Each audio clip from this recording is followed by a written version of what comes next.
പരിശുദ്ധ പരമ ദിവ്യ കാരുണ്യത്തിന് നേരവും ആരാധനയും സ്തുതിയും പുകഴ്ചയും ഉണ്ടായിരിക്കട്ടെ. പരിശുദ്ധ പരമ ദിവ്യ കാരുണ്യത്തിന് നേരവും ആരാധനയും സ്തുതിയും പുകഴ്ചയും ഉണ്ടായിരിക്കട്ടെ. പരിശുദ്ധ പരമ ദിവ്യ കാരുണ്യത്തിന് നേരവും ആരാധനയും സ്തുതിയും പുകഴ്ചയും ഉണ്ടായിരിക്കട്ടെ. അമ്മേ പരിശുദ്ധ അമ്മേ, അമ്മേ പരിശുദ്ധ അമ്മേ, ദൈവമാതാവേ, ദൈവമാതാവേ, 2004 ഡിസംബർ 7-ാം തീയതി ഉച്ച കഴിഞ്ഞ് 2:30 കൃപാസനത്തിൽ സംഭവിച്ച അമ്മയുടെ പ്രത്യക്ഷപ്പെടലിനെ കുറിച്ച് തിരുസഭയ്ക്ക് സമർപ്പിച്ചിരിക്കുന്ന പഠനരേഖകളുടെ മേൽ വസ്തുനിഷ്ഠവും ദൈവശാസ്ത്ര വിധി പ്രകാരമുള്ളതുമായ അന്വേഷണ പഠനങ്ങൾ നടത്തി ആ പ്രത്യക്ഷപ്പെടലിലൂടെ പ്രകടമായ ദൈവമാതാവിന്റെ പ്രത്യേക കരുതലും സംരക്ഷണവും വെളിപ്പെടുത്തുന്ന പീഡിതരുടെ ആശ്വാസവും പ്രവാചകന്മാരുടെ രാജ്ഞിയും വാഗ്ദാനത്തിന്റെ പേടകവും പ്രപഞ്ച പ്രകൃതിയുടെ മാതാവുമായ പരിശുദ്ധ അമ്മയുടെ ഭക്തി തിരുസഭയിൽ കൂടുതൽ പ്രചരിച്ച് ജീവിതത്തിന്റെ ദുരന്ത അവസ്ഥകളിൽ അകപ്പെട്ടു കഴിയുന്ന അനേകായിരം മക്കൾക്ക് ദൈവത്തിന്റെ സാന്നിധ്യവും സന്ധിപ്പും കൂടുതൽ അനുഭവിക്കുക വഴി ആത്മീയ വിശുദ്ധിയും ദൈവശക്തിയും കൈവരിക്കുവാൻ ഞങ്ങളുടെ കുടുംബങ്ങളെ ഇടയാക്കണമേ. സ്തുതിച്ച് പ്രാർത്ഥിക്കാം. Hallelujah, hallelujah. മരിയൻ ഉടമ്പടി എടുത്ത് പ്രാർത്ഥിക്കുന്ന ഞങ്ങളുടെ കുടുംബങ്ങളെ വിശുദ്ധീകരിക്കണമേ എന്ന് പ്രാർത്ഥിക്കുന്നു, ശക്തീകരിക്കണമേ എന്ന് പ്രാർത്ഥിക്കുന്നു, ആത്മാവാൽ വഴി നടത്തണമേ എന്ന് പ്രാർത്ഥിക്കുന്നു, സാക്ഷികളാക്കി ഉയർത്തണമേ എന്ന് പ്രാർത്ഥിക്കുന്നു. Hallelujah, hallelujah.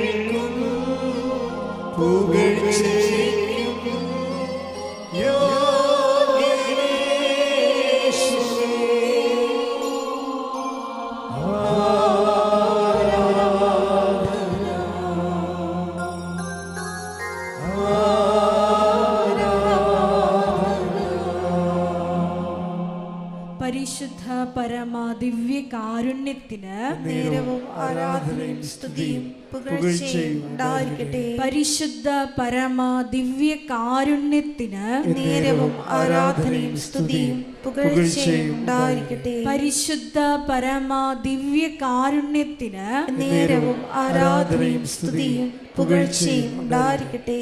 അമ്മേ പരിശുദ്ധ അമ്മേ, ഭൂസ്വർലോകങ്ങളുടെ രാജ്ഞിയായ അങ്ങേയ്ക്ക് ഭൗമ സംരക്ഷണത്തിനായി പ്രപഞ്ച പ്രകൃതിയെ തന്നെ തിരുസഭ പ്രതിഷ്ഠിക്കുവാൻ ഈ പ്രത്യക്ഷീകരണം വഴി ഇടയാക്കണമേ. പരിശുദ്ധ അമ്മേ, ജപമാല മാതാവേ, സകല കൃപാസനം പ്രാർത്ഥനകളോടും ചേർത്ത് ഞങ്ങൾ ഇപ്പോൾ പ്രാർത്ഥിക്കുന്ന ഈ സമൂഹത്തിന്റെ പ്രത്യേക നിയോഗങ്ങളും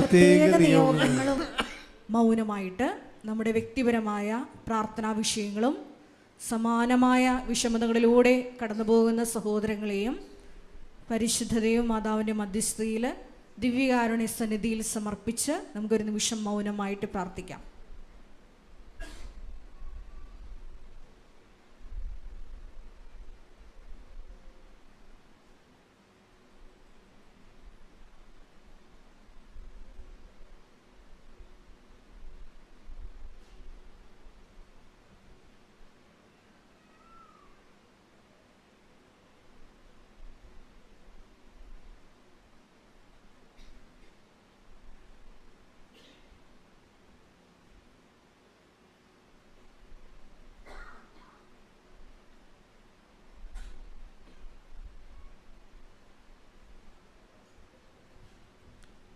അമ്മയുടെ പ്രത്യക്ഷീകരണത്തിന്റെ ഈ അനുഗ്രഹവേളയിൽ ഞങ്ങൾക്ക് സാധിച്ചു തരുവാൻ കനിയണമേ. ആമേൻ. സ്തുതിച്ചു പ്രാർത്ഥിക്കാം. ഹല്ലേലൂയ, ഹല്ലേലൂയ, ഹല്ലേലൂയ. മഹത്വം, മഹത്വം, ആരാധന, ആരാധന. Hallelujah, hallelujah. ദൈവമേ നന്ദി, ദൈവമേ മഹത്വം, ദൈവമേ ആരാധന. ഹല്ലേലൂയ, ഹല്ലേലൂയ, ഹല്ലേലൂയ. കർത്താവേ, സഭയിലുള്ള സാന്നിധ്യം നീ പ്രകടമാക്കണമേ. ഓരോ മക്കളും തീർത്ഥാടകരായും ഓൺലൈനിലും അനേക ഹൃദയഭാരങ്ങളോടുകൂടി അങ്ങയുടെ തിരുസന്നിധിയിലെ ശരണം ഗമിച്ചിരിക്കുന്ന അമ്മേ, പരിശുദ്ധമേ, ദൈവമാതാവേ, കൃപാസനത്തിൽ പ്രത്യക്ഷപ്പെട്ടുകൊണ്ട് ദുരന്തമുണ്ടാകാൻ പോകുന്ന പ്രാർത്ഥിക്കണമെന്ന് അരുളി ചെയ്ത അമ്മയുടെ പ്രത്യക്ഷീകരണത്തിൻ്റെ സ്ഥിരീകരണത്തിൻ്റെ അടയാളങ്ങൾ ഓരോ ദിവസവും ഓരോ നിമിഷവും ലോകത്തിലെ എല്ലാ വ്യക്തികളെയും കൃപാസനം മാതാവിനെ വിളിച്ചപേക്ഷിക്കുന്ന യേശുനാമത്തിൽ പ്രാർത്ഥിക്കുന്ന ഓരോ മക്കൾക്കും അനുഭവവേദ്യമാകുന്നത് പോലെ ഈ പ്രഭാതത്തിലും ഈ ദിവസത്തിലും ദൈവത്തിൻ്റെ സാന്നിധ്യം മനുഷ്യരുടെ കൂടെ എന്ന് സുവിശേഷം നൽകുന്ന വെളിപാടിൻ്റെ ശക്തിയാൽ ഞങ്ങളുടെ കഥനങ്ങളിലും കണ്ണുനീരിലും കർത്താവിൻ്റെ ആശ്വാസത്തിൻ്റെ കൈമുരൽ സ്പർശിക്കണമേ എന്ന് പ്രാർത്ഥിക്കുന്നു. യഥാർത്ഥ തുറക്കപ്പെടട്ടെ എന്ന് കൽപ്പിച്ചുകൊണ്ട് ചീടിൻ്റെ ചെവി തുറന്ന കർത്താവെ, ലാസറസ് പുറത്തു വരിക എന്നളി ചെയ്തുകൊണ്ട് മരിച്ചുപോയവൻ്റെ ശവമാടത്തെ തുറന്ന കർത്താവെ, അങ്ങയുടെ മക്കൾക്ക് അനുഗ്രഹത്തിൻ്റെ വാതിൽ തുറക്കണമെന്ന് പ്രാർത്ഥിച്ചുകൊണ്ട് ശ്രദ്ധിക്കട്ടെ. ഹല്ലേലൂയ, ഹല്ലേലൂയ, ഹല്ലേലൂയ, ഹല്ലേലൂയ, ഹല്ലേലൂയ. മഹത്വം, മഹത്വം. ഞങ്ങളുടെ അനുഗ്രഹത്തിന്റെ വാതിലുകൾ ഈ ആരാധനയിലൂടെ തുറന്നിടണമേ എന്ന് പ്രാർത്ഥിക്കുന്നു. മരിയൻ പ്രത്യക്ഷീകരണത്തിന്റെ സാക്ഷികളാക്കി ഞങ്ങളെ ഓരോരുത്തരെയും ഉയർത്തണമേ എന്ന് പ്രാർത്ഥിക്കുന്നു. ഹല്ലേലൂയ, ഹല്ലേലൂയ. മഹത്വം, മഹത്വം. ആരാധന, ആരാധന. ഹല്ലേലൂയ.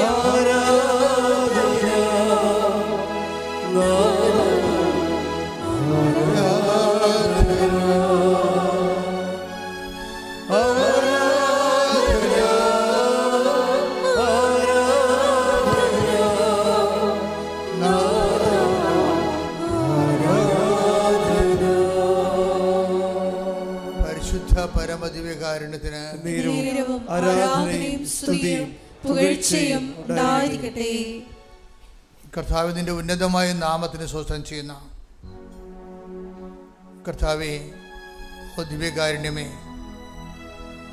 ഈശോ ഞങ്ങൾക്ക് വേണ്ടി ക്രൂശിക്കപ്പെട്ടതിൻ്റെയും തിരുവിലാവിൽ മുറിവേറ്റതിൻ്റെയും നീ ഏറ്റുവാങ്ങിച്ച പരിഹാരപൂർണമായ തിരുമരണത്തിൻ്റെയും മഹത്വപൂർണമായ ഉയർത്തെഴുന്നേൽപ്പിൻ്റെ സ്വർഗത്തിൻ്റെ അവശേഷിപ്പായ ദിവ്യകാരുണ്യത്തിൻ്റെ തിരുസന്നിധിയിൽ ഞങ്ങൾ അങ്ങയുടെ തിരുസന്നിധി നിന്നുകൊണ്ട് നിന്നെ നാഥനും രക്ഷകനും ഏറ്റുപറഞ്ഞുകൊണ്ട് ശ്രദ്ധിക്കട്ടെ. ഹല്ലേലൂയ,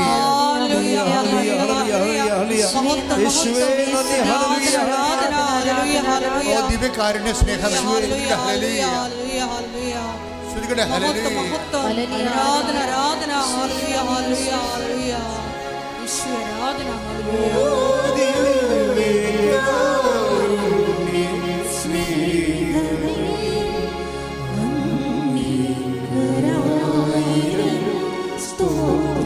ഒരുമിച്ച് പാടുക എല്ലാവരും.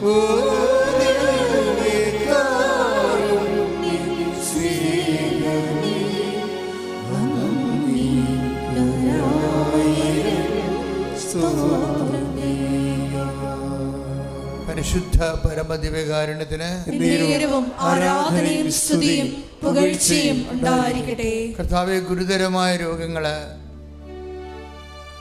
ഇനി എൻ്റെ ജീവിതം തീർന്ന് ഞാനിൽ നിന്ന് സുഖപ്പെട്ടാൽ പോലും എനിക്ക് ജോലിയെടുത്ത് ജീവിക്കാൻ പറ്റത്തില്ല എന്ന് മനസ്സിൽ ഓരോ ദിവസവും ഓരോ വിപത്തിനെ ഓർത്ത് സങ്കടപ്പെടുന്നവരെ ഈ പ്രഭാതത്തിലെ കാനായിലെ കല്യാണ വിരുന്നിലെ അങ്ങയോട് മധ്യസ്ഥം യാചിക്കാൻ ദൈവം കൽപ്പിച്ചു നൽകിയ പരിശുദ്ധ അമ്മയുടെ മധ്യസ്ഥത്തിൽ ഞങ്ങളെല്ലാ രോഗികൾക്കും വേണ്ടി പ്രാർത്ഥിക്കുന്നു. ഈ ഉടമ്പടി ധ്യാനത്തിൽ പങ്കെടുത്ത് പ്രാർത്ഥിക്കുന്ന ഓരോ രോഗികളുടെ മേലും നിന്റെ വലിയ വലിയ തിരുമുറുവാർന്ന വലതുകരം അനുഗ്രഹത്തിൻ്റെ വലിയ ശക്തി നിന്നിലേക്ക് ആവസിക്കുകയും യേശുക്രിസ്തു നാമത്തെ മഹത്വപ്പെടുത്തിക്കൊണ്ട് മറിയത്തിൻ്റെ മാധ്യസ്ഥ ജ്വലിക്കാൻ ഇടയാക്കണമെന്ന് പ്രാർത്ഥിച്ചുകൊണ്ട് സ്തുതിക്കട്ടെ. ഹല്ലേലൂയ.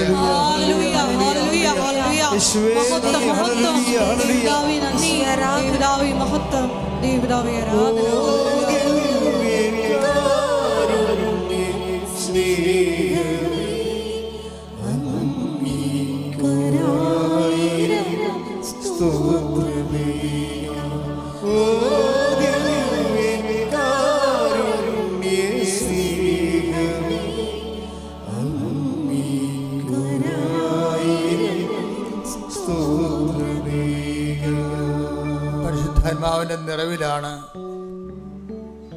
ഓരോ ആരാധനയിലും നമുക്ക് അനുഭവങ്ങൾ ലഭിക്കുന്നത്.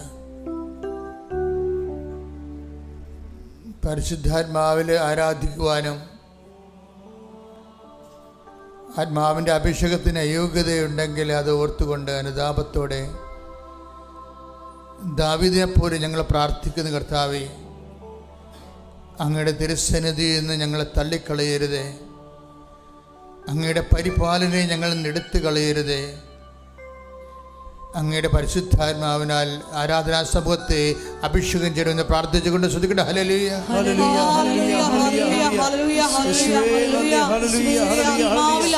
ആരാധിക്കാനുള്ള വലിയ അഭിഷേകം ഞങ്ങൾക്ക് നൽകണമേ. Hallelujah, hallelujah.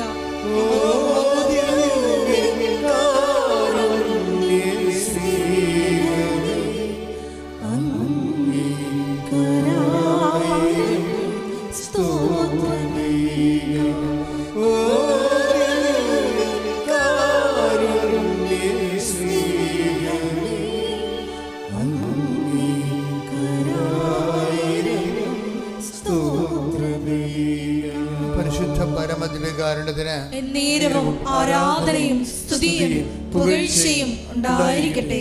അനുതാപമില്ലാത്തവർക്ക് അഭിഷേകമില്ല എന്നുള്ളതാണ് ആരാധനയുടെ അടിസ്ഥാന പ്രമാണം. അനുതാപമില്ലാത്തവർക്ക് അഭിഷേകമില്ല എന്നുള്ളതാണ് ആരാധനയുടെ അടിസ്ഥാന പ്രമാണം. അതുപോലെ തന്നെ ഒരു പ്രമാണമാണ് ദൈവത്തെ സ്നേഹിക്കാത്തവർക്ക് ആരാധിച്ചാലൊക്കത്തില്ല. കർത്താവെ, ഈ പ്രഭാതത്തിലെ ഓരോ പ്രഭാതത്തിലും അങ്ങയുടെ ദൈവസ്നേഹം ഞങ്ങളിൽ പുതിയ അഭിഷേകം നൽകുന്നത് പോലെ ഇവിടെ കടന്നു വന്നിരിക്കുന്ന ഓരോ മക്കളിലും ഓൺലൈനിൽ പ്രാർത്ഥിക്കുന്നവരുടെ മേലും ദൈവസ്നേഹത്തിൻ്റെ അരൂപിയെ ആരാധനയ്ക്കൊതുക്കിയ ആരാധനയ്ക്ക് പോന്ന ദൈവസ്നേഹത്തിൻ്റെ അരൂപിയാൽ ഞങ്ങളെ അഭിഷേകം ചെയ്തുകൊണ്ട് ആരാധിക്കുവാൻ യോഗ്യമാക്കണമെന്ന് പ്രാർത്ഥിച്ചുകൊണ്ട് ശ്രദ്ധിക്കട്ടെ. ഹല്ലേലൂയ.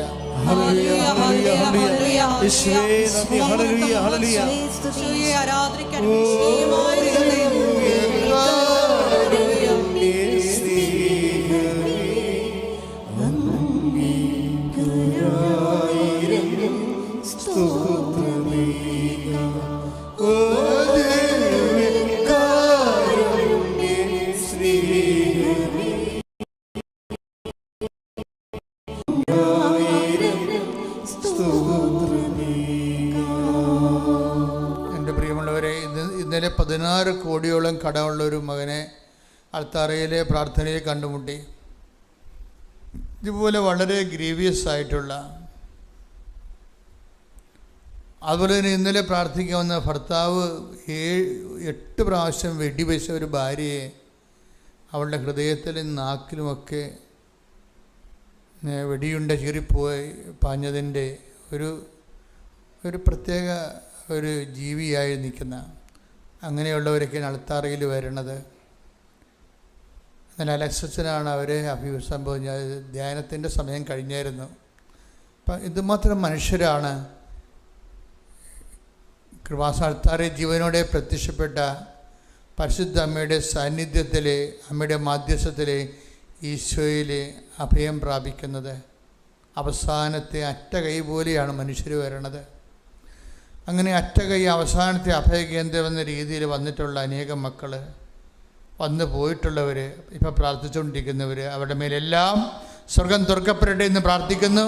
അവരുടെ കെട്ടുകൾ അഴിയപ്പെടുകയും അവർ സൗഖ്യം പ്രാപിക്കുകയും ദൈവത്തിൻ്റെ ശക്തി, മാതാവിൻ്റെ മധ്യസ്ഥം അവർ അനുഭവിക്കാൻ ഇടയാക്കാൻ പ്രാർത്ഥിച്ചുകൊണ്ട് ശ്രുതികട ഹല്ലേലൂയ.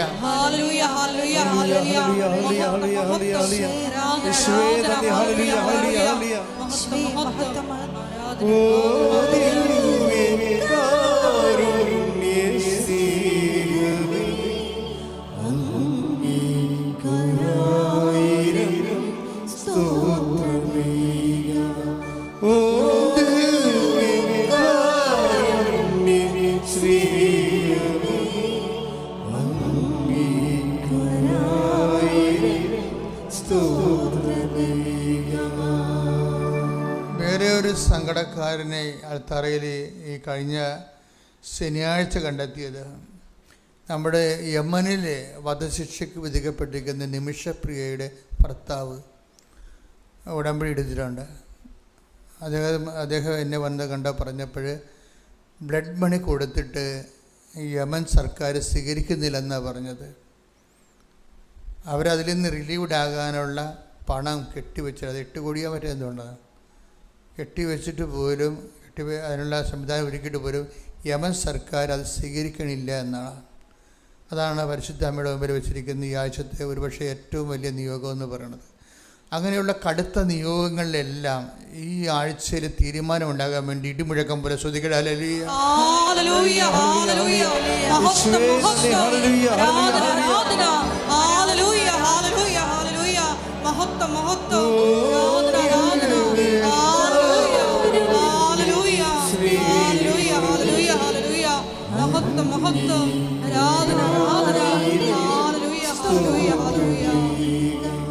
ഒരുമിച്ച് വരുമ്പോൾ എല്ലാവരും ഓ ദിവ്യകാരുണ്യ സ്നേഹമേ, ഓ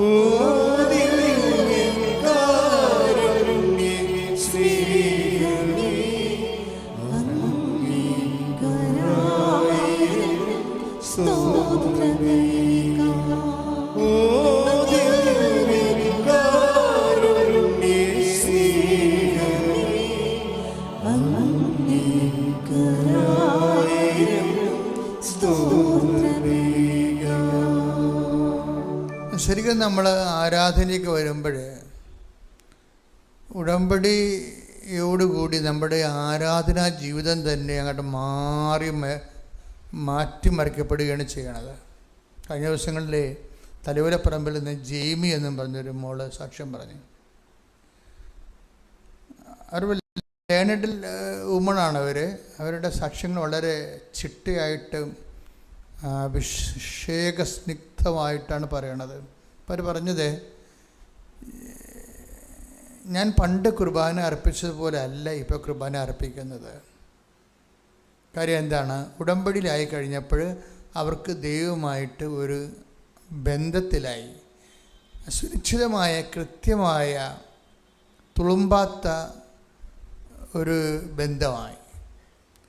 അപ്പോഴെന്താ മനുഷ്യരുണ്ടാകുന്നത്? മനുഷ്യർക്ക് ആത്മവിശ്വാസം വർദ്ധിക്കും. ആ സഹോദരിയുടെ സാക്ഷ്യം കേട്ടപ്പോഴേക്കും മനസ്സിലായത് ഉടമ്പടി എങ്ങനെയാണ് ഒരു മനുഷ്യനെ ഇങ്ങനെ ചേഞ്ച് ചെയ്യണം എന്നൊക്കെ മനസ്സിലായത്. അപ്പോൾ എനിക്ക് എൻ്റെ മനസ്സിലുണ്ടായിരുന്നൊരു വിഷമമെന്ന് പറയണത്, എല്ലാവർക്കും ഇത് സാധിക്കും, പക്ഷെ ചിലർ ആ വിഷയത്തിൽ മാത്രമാണ് അടിസ്ഥാനപ്പെടുന്നത്. ഉടമ്പടിക്ക് 2 അനുഭവ തലങ്ങളുണ്ട്. ഒന്ന്, നമുക്ക് വിഷയത്തിൽ അടിസ്ഥാനപ്പെടുത്തിക്കൊണ്ട് മുന്നോട്ട് പോകാൻ പറ്റും.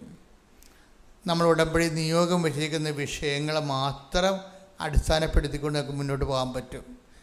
അതിൻ്റെ ഗ്രോത്തുകളെ, അത് നടക്കണുണ്ടോ, എന്തുമാത്രം സ്ലോയാണ് സ്പീഡാണെന്നൊക്കെ പരിശോധിച്ചുകൊണ്ട് ആ നിയോഗങ്ങളെ നിബദ്ധമായിട്ട് നമുക്ക് മുന്നോട്ട് പോകാൻ പറ്റും.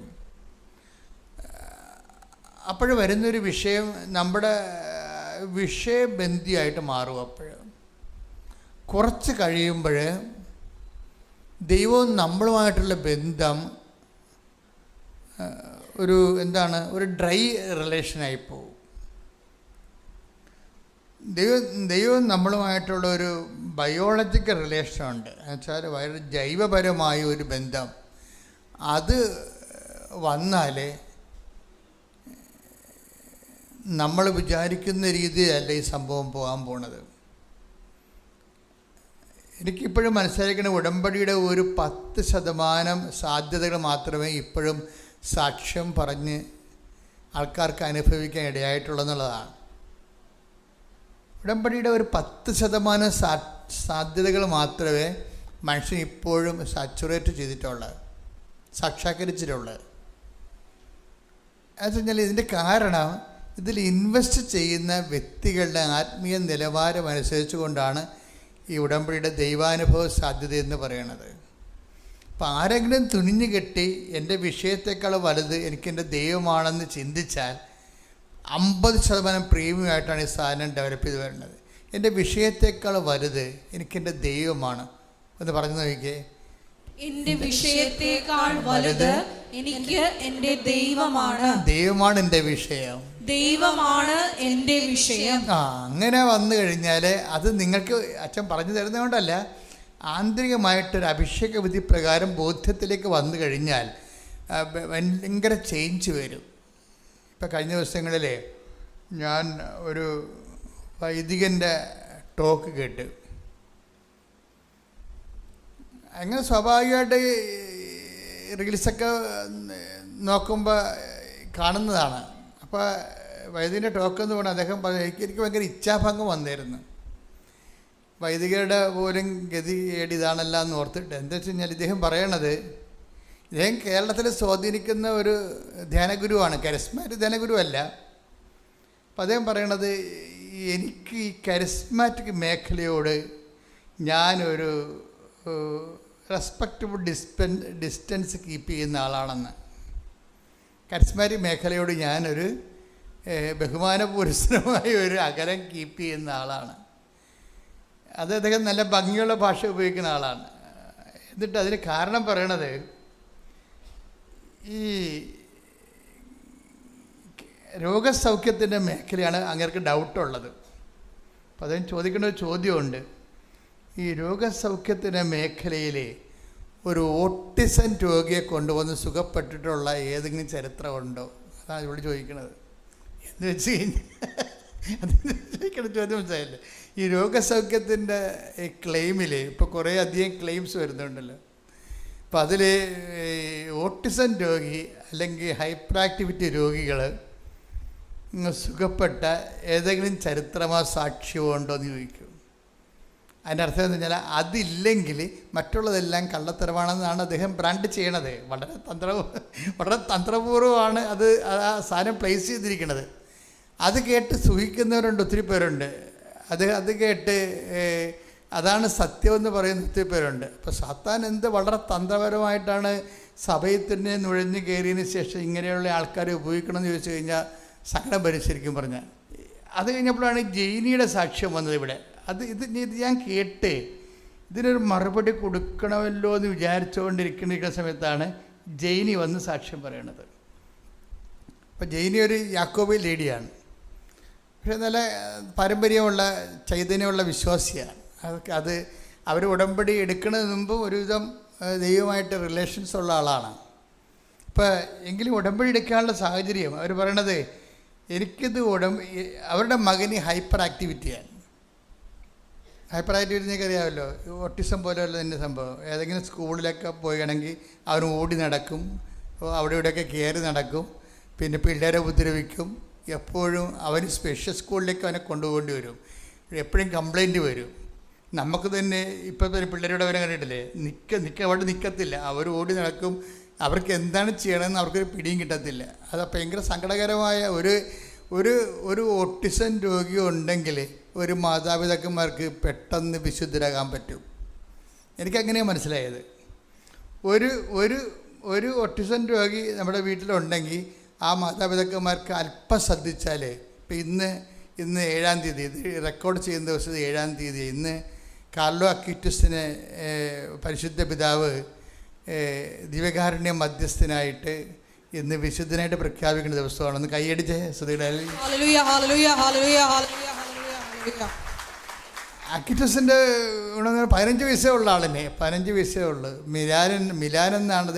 മിലാനാണ് അദ്ദേഹം ജനിച്ചത്. അപ്പം ആ 15 വയസ്സുള്ള സമയത്ത് തന്നെ ആളിനെ നല്ല ആദ്യമേ തന്നെ ദിവ്യകാരുണ്യത്തോട് ഭയങ്കര ആഭിമുഖ്യമാണ്. ദിവ്യകാരുണ്യത്തോട്. അപ്പം നമ്മൾ ഈ ദിവ്യകാരുണ്യത്തോട് പലതരത്തിലുള്ള ബന്ധങ്ങൾ നമുക്ക് സാധ്യമാണ്. വളരെ ഒരു ഫ്രണ്ട്ലി റിലേഷൻസ് സാധ്യമാണ്. പിന്നെ ഒരു അദമ്യമായ അഭിഷേക ദൈവോന്മുഖ മിസ്റ്റേരിയം ട്രാൻഷൻ എന്ന് പറഞ്ഞ ദൈവത്തിനടുത്ത ഭയം തോന്നിപ്പിക്കുന്ന റിലേഷൻസ് നമുക്ക് സാധ്യമാണ്. അതുപോലെ തന്നെ വളരെ അഭിഷേകസിദ്ധമായിട്ടൊരു ആരാധനാപൂർവമായ സാക്ഷ്യവും ഒരു ലവ് ദൈവസ്നേഹത്തിൻ്റെ തന്നെ ഏറ്റവും സ്പർശ്യമായ ഒരു മൗന മനന ധ്യാനത്തിനും കണ്ടംപ്ലേഷനും ഒക്കെ ദിവ്യകാരുണ്യം വല്ലാത്ത സാധ്യതകളാണ് ആരാധന ലോകത്തുണ്ടാക്കിയത്. അപ്പോൾ ആക്വിറ്റസിന് ഈ ആരാധനയോട് ഭയങ്കര കമ്പമാണ് ദിവ്യകാരുണ്യം. ആക്വിറ്റസിൻ്റെ ഹോബി എന്ന് പറഞ്ഞതെന്ന് വെച്ച് കഴിഞ്ഞാൽ കമ്പ്യൂട്ടർ ഒരു വെബ്സൈറ്റ് ഉണ്ടാക്കി വെച്ചിട്ടുണ്ട്. തന്നെത്താൻ ഉണ്ടാക്കിയതാണ്. കമ്പ്യൂട്ടർ വെബ്സൈറ്റ് ഉണ്ടാക്കിയിട്ട് അതുകൊണ്ടാണ് ഫ്രാൻസിസ് മാർപ്പാപ്പ ആക്വിറ്റസിനെ വാഴ്ത്തപ്പെട്ടവനായിട്ട് പ്രഖ്യാപിച്ചു കഴിഞ്ഞപ്പോൾ ഫ്രാൻസിസ് മാർപ്പാപ്പ പറഞ്ഞെന്താണെന്നറിയാമോ? നമ്മുടെ ഇൻ്റർനെറ്റിൻ്റെ വിശുദ്ധനാണെന്നാണ്. കൈയടിക്കടെ. ഹല്ലേലൂയ, ഹല്ലേലൂയ, ഹല്ലേലൂയ. ഒരു കാലം ചേഞ്ച് ചെയ്തപ്പോൾ നമുക്ക് നല്ല വിശുദ്ധന്മാരെ കൂടി കിട്ടുകയാണ്. ആ കാലത്തിന് പറ്റിയ വിശുദ്ധന്മാരെ കിട്ടുകയാണ്. അപ്പോൾ എന്താണ് വിഷയം വെച്ചാൽ അക്വിറ്റസ് എപ്പോഴും ദിവ്യകാരുണ്യത്തെക്കുറിച്ച് തന്നെ ചിന്തിക്കും, എപ്പോഴും ആലോചിക്കും. എന്നിട്ട് ദിവ്യകാരുണ്യത്തിൽ നടന്നിട്ടുള്ള അത്ഭുതങ്ങളെല്ലാം കളക്ട് ചെയ്യും. ലോകത്തെവിടെയെല്ലാം 100, 104, 128 അത്ഭുതങ്ങൾ നടന്നിട്ടുണ്ട് ദിവ്യകാരുണ്യം ബ്ലഡായിട്ട് മാറണതും ദിവ്യകാരുണ്യം മാംസമായിട്ട് മാറണതും. അങ്ങനെ ഓരോരോ കാലത്ത് ഞാൻ തന്നെയും എനിക്ക് ഇവിടെ 2-3 ദിവ്യകാരുണ്യ അനുഭവങ്ങളുണ്ടായി. അതായത് ഞാനൊരു വാടക്കേ പള്ളിയിലിരിക്കുന്ന കാലത്ത് അത് 2003 കാലഘട്ടമാണ്. അപ്പോൾ നമ്മൾ കൃപാസന ധ്യാനത്തിൽ എപ്പോഴും ദിവ്യകാരുണ്യം ഉണ്ടാകുമല്ലോ, എനിക്കറിയാമല്ലോ. ദിവ്യകാരുണ്യം ഇല്ലാത്ത ഒരു ആരാധനയും ഉണ്ടാകത്തില്ല. അപ്പോൾ എന്താണെന്ന് വെച്ചാൽ അവിടെ ഒരു ചേടത്തി ഞാനൊരു സ്ഥലത്ത് ഒരു കുരിശ് പേരെ വെഞ്ചരിക്കാൻ പോയി. ലതീഞ്ഞ നടത്താൻ പോയി. ലിറ്റനിയില്ലേ, നമ്മൾ കൊന്തയിൽ പ്രാർത്ഥിക്കുന്ന ലിറ്റനി, ലിറ്ററജിക്കൽ രൂപമാണത്. അത് പാടി പ്രാർത്ഥിച്ച് ധൂപിച്ച് പ്രത്യേക പ്രാർത്ഥനയിൽ നമ്മുടെ ജവമാരുടെ ഭാഗമായിട്ട് ആൾക്കാർ ആഘോഷമായിട്ട് നടത്തുന്ന ശുശ്രൂഷയാണ്. അപ്പോൾ ഞാൻ ലിറ്ററിന് നടത്താൻ വേണ്ടി ചെന്നപ്പോൾ രണ്ട് സഹോദരികൾ വന്ന് എന്നെ കണ്ടച്ചും പറഞ്ഞ് ലിറ്ററി കഴിഞ്ഞു. ഇപ്പം ഞാൻ ഇങ്ങനെ പോരാൻ വേണ്ടി പള്ളിയിലോട്ട് പോരാൻ വേണ്ടി നിൽക്കുമ്പോൾ 2 സഹോദരി വന്നിച്ചും പറഞ്ഞു, അച്ഛൻ്റെ അമ്മ കിടപ്പായിപ്പോയി, അച്ഛൻ അറിഞ്ഞാന്ന് ചോദിച്ചു. അച്ഛൻ്റെ അമ്മ കിടപ്പായിപ്പോയി, അച്ഛൻ അറിഞ്ഞാന്ന് ചോദിച്ചു. അപ്പോൾ എനിക്കാണെങ്കിൽ ആരെയാണ് ഉദ്ദേശിക്കണമെന്ന് പിടിയില്ല. ഞാനെല്ലാം അമ്മച്ചിന്നാണ് എല്ലാവരെയും വിളിക്കണത്, പ്രായമുള്ളവരെല്ലാവരെയും. അപ്പോൾ ആരെയും ഉദ്ദേശിക്കണമെന്ന് അപ്പോൾ ഞാനത് അവരെ ഞാൻ അറിയത്തില്ലെന്ന് പറയണത് അവർക്കൊരു ക്ഷീണമല്ലേ. അതുകൊണ്ട് ഞാൻ മിണ്ടാതെ അവരുടെ കൂടെ പോയി. അവിടെ വീട്ടിലോട്ട് പോയപ്പോഴുണ്ടല്ലോ ഒരു വലിയ, അതായത് ഞാൻ എപ്പോഴും കുർബാന കഴിഞ്ഞിട്ട് ഇരുന്ന് പ്രാർത്ഥിക്കുന്ന ഒരു സ്ഥലമുണ്ട്. എല്ലാ കുർബാനയും കഴിഞ്ഞിട്ട് കുർബാന കഴിയുമ്പോൾ നന്ദി പ്രകാശിപ്പിക്കാൻ വേണ്ടി ഇരിക്കണ ഒരു ചെയർ അവിടെ ഉണ്ട്, ഒരു തൂണുണ്ട് ആൾത്താരുടെ വാതിക്കൽ. ആൾത്താരുടെ വാതിക്കലുള്ള തൂണിൻ്റെ അടുത്ത് ഒരു കസേര ഇട്ടിട്ടുണ്ട്. അപ്പോൾ എനിക്കിരിക്കാൻ വേണ്ടി അവിടെ. അപ്പോൾ ഞാൻ കുർബാന കഴിയുമ്പോൾ അവിടെ പോയി ഇരിക്കും. അപ്പോൾ ഈ അമ്മച്ചി അവിടെ ഉണ്ടാവും. അപ്പോൾ അമ്മച്ചി കസേരയുടെ അരിയിലാണ് മുട്ടുകുത്തുന്നത്. അപ്പോൾ ഞാൻ അവിടെ പോയി ഇരിക്കുമ്പോൾ എൻ്റെ പ്രാർത്ഥന കഴിയുമ്പോൾ ഞാൻ അമ്മച്ചിയോട് വല്ല കുശലമൊക്കെ ചോദിക്കും, വീട്ടിലെ വിശേഷമൊക്കെ ചോദിക്കും. അപ്പോൾ അമ്മച്ചി എന്നെ മകനായിട്ടാണ് കണ്ടിരിക്കുക, വീട്ടിൽ കൊണ്ട് അവതരിപ്പിച്ചിരിക്കുന്നത് അങ്ങനെയാണ്. പക്ഷെ ആൾ പെട്ടെന്ന് പ്രഷർ അടിച്ച് വീണുപോയി. ആളെ 10-70 വയസ്സുണ്ടേ. നടന്ന് കുർബാനയ്ക്ക് വേണ്ടി എല്ലാ ദിവസവും വരും. കുർബാനയ്ക്ക് വേണ്ടി എല്ലാ ദിവസവും ഞാൻ 5:30 പള്ളി ചെല്ലുമ്പോൾ ഇവരുണ്ടാവും അവിടെ. അതേത് മഴയായാലും ശരി, എന്ത് മഞ്ഞായാലും ശരി, 5:30 ഞാൻ പള്ളി ചെല്ലുമ്പോൾ ഇവരുണ്ടാവും അവിടെ. അവർ ഒറ്റക്കാണെങ്കിലും വീട്ടിൽ നിന്ന് കുറച്ച് അവിടെ വീട്ടിൽ നിന്ന് പള്ളിയിലോട്ട് നടന്ന് പോരണേ കുറേ പോരണമേ. പട്ടിക്കൊക്കെ പിടിക്കും മിക്കവാറും ഉച്ചയ്ക്ക് വെളുപ്പിനൊക്കെ ആണെങ്കിൽ. എങ്കിലും അവർ ആ സമയത്തുണ്ടാവും. അപ്പോഴും എനിക്കത് ഭയങ്കര വിഷമമായി. കാര്യം എന്ന് വെച്ച് കഴിഞ്ഞാൽ ഞാൻ അറിഞ്ഞില്ല ഇവരെ ഈ ദിവസം കാണാത്തൊന്നും ഞാൻ പല തിരക്കിപ്പെട്ടത് കാരണം അവർ വന്നോ പോയോ ഒന്നും ഞാൻ അറിയണില്ലല്ലോ. ആളെ കണ്ടപ്പോൾ എനിക്ക് വിഷമം തോന്നി. അപ്പം ഞാനെന്ത് വെച്ച് കഴിഞ്ഞാൽ ഞാനുടനെ പറഞ്ഞ് കുർബാന കൊടുക്കാൻ പറ്റുമോ അച്ഛന്ന് അവർ പിള്ളേരോട് ചോദിച്ചു. മരുമക്കളാണ്. അപ്പോൾ കുർബാന കൊടുക്കാൻ പറ്റാത്തില്ല. അവർക്ക് ആളിന് വലിയ ബോധമില്ല. വലിയ ബോധമില്ല, ബോധമേ ഇല്ല. അതാണ് കാര്യം. പ്രഷർ അടിച്ചിട്ട് ഈ ഭക്ഷണമൊക്കെ ട്യൂബിലൂടെയാണ് കൊടുക്കണതേ. അപ്പോൾ ആളിന് ബോധമേ ഇല്ല. പക്ഷേ എനിക്ക് ഭയങ്കര സങ്കടം. എന്താ കാര്യം വെച്ചാൽ ഇവർ ഇങ്ങനെ മരിച്ചു പോവുകയാണെങ്കിൽ ഇത്രയും കുർബാനയെന്ന് പറഞ്ഞ് കെട്ടിപ്പിടിച്ച് ജീവിച്ചിട്ട് അവസാനം കുർബാന സ്വീകരിക്കാതെ മരിക്കേണ്ട അവസ്ഥ വന്നാലും അതും ഒരു ലോജിക്കല്ല. അപ്പോൾ ഞാൻ പറഞ്ഞു, എനിവേ എന്തായാലും ശരി, ഇവർക്കല്ലേ ബോധമില്ലാതുള്ളൂ, ഈശോയ്ക്ക് ബോധമുണ്ടല്ല. ഞാൻ അങ്ങനെ ചിന്തിച്ചത്, പ്രാക്ടിക്കലായിട്ട് ചിന്തിച്ചത്. അപ്പം ഞാൻ ചെന്ന് മഠത്തിൽ പോയി കുർബാന എടുത്തുകൊണ്ട് വന്നു. അപ്പോൾ കുർബാന ഒന്നും നമുക്ക് കൊടുക്കാൻ പറ്റത്തില്ല, കുർബാന ഇറങ്ങത്തില്ല. അപ്പം അതുകൊണ്ട് ഞാൻ ഈ നഖത്തോളം ഉള്ള വീതിയിൽ തരിയിലാണ് കുർബാന എടുത്തത്. ഇത്തിരി ചെറിയ, അത് വളരെ ഒരു ചെറിയ ചെറിയ ഒരു കഷ്ണം, കണ്ണിന് പിടിക്കാവുന്ന രീതിയിലുള്ള ഒരു കഷ്ണം എടുത്ത് കൊണ്ടുവന്നു. കാര്യം ഈ ട്യൂബിലൂടെ, വായിലൂടെ ബോധമില്ലാത്ത ആളിൻ്റെ വായിൽ ഇതുകൊണ്ട് വെച്ചാൽ അവർ ഇറക്കത്തില്ല. ഇവിടെ എല്ലാം ഇങ്ങനെ മരവിച്ചിരിക്കുക, ഇറക്കത്തില്ല. അപ്പോൾ എന്ത് ചെയ്യുമെന്ന് വെച്ച് കഴിഞ്ഞാൽ, ഞാൻ ആ കുർബാന എല്ലാ പ്രാർത്ഥനകളും മുട്ടതെന്ന് വൃത്തിയായിട്ട് ചെല്ലിയതിന് ശേഷം ഒരു ടീസ്പൂൺ എടുത്തിട്ട് അതിൽ ചൂടുവെള്ളം ആറ്റിയെടുത്ത് അല്പം, എന്നിട്ട് ഈ തരിയുള്ള കുർബാന പ്രാർത്ഥിച്ച് അതിൽ അരച്ച് അതിൽ കലക്കി ആ വെള്ളത്തിൽ. എന്നിട്ട് ഈ വെള്ളമാണ് ഞാനിവർക്ക് ഒഴിച്ചു കൊടുക്കുന്നത്. എന്തിനാണ്? നിത്യശാന്തി പ്രാർത്ഥനയുടെ ഭാഗമായിട്ട് ഒഴിച്ചു കൊടുക്കുന്നതാണ് ഇവർക്ക്. കാര്യം ഇവർ കുർബാനയ്ക്ക് വേണ്ടി അത്രയും ഈശോയുമായിട്ട് ബന്ധമുണ്ടായിരുന്ന ആളാണ്. കുർബാന സ്വീകരിക്കാതെ ഇവർ പിരിഞ്ഞു പോകുമ്പോൾ നമുക്കുണ്ടാകുന്നൊരു സങ്കടമുണ്ട്. അതുകൊണ്ട് അങ്ങനെ വരാതിരിക്കാൻ ഈ കുർബാന ഇവർക്ക് കൊടുക്കുന്നത്. ഞാൻ കുർബാന കൊടുത്തിട്ട് പോന്ന് ഈ ആത്മാവിനെ ഈശോയ്ക്ക് ഏൽപ്പിച്ച് പോന്ന് ഒരു 4 ദിവസം കഴിഞ്ഞപ്പോഴുണ്ട് ഈ ചേടത്തി വന്ന് അൽത്താരയിൽ നിൽക്കണം.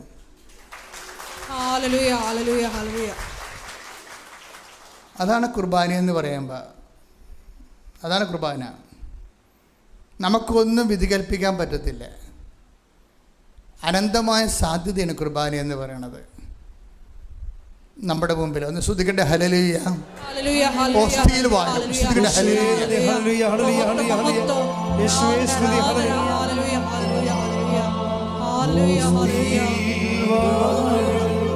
ദൈവമേ സ്നേഹത്തിൻ അവതാരമേ,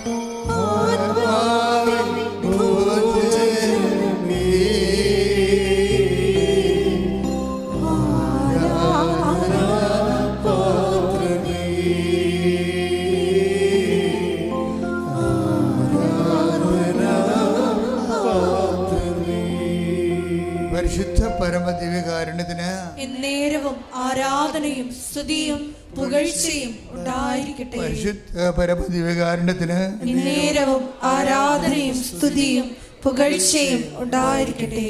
അപ്പോൾ ഈ വിഷയം, ഇപ്പം ജെയ്മിയുടെ വിഷയമാണ് പറഞ്ഞുകൊണ്ടിരിക്കുന്നത്.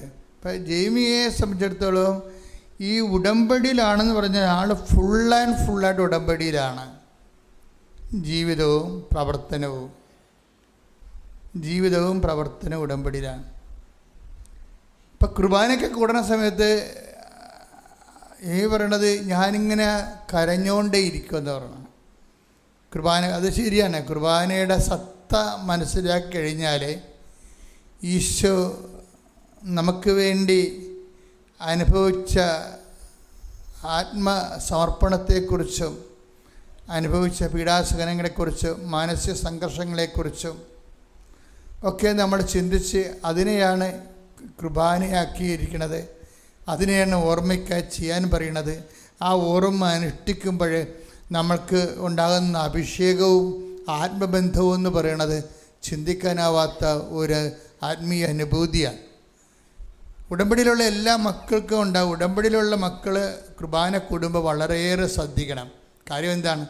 അവർ മറ്റുള്ളവരെക്കാൾ മാതാവിൻ്റെ മധ്യസ്ഥതയിൽ ദൈവതിരുസന്നിധിയിൽ സുവിശേഷം ജീവിക്കുന്നവരാണ്.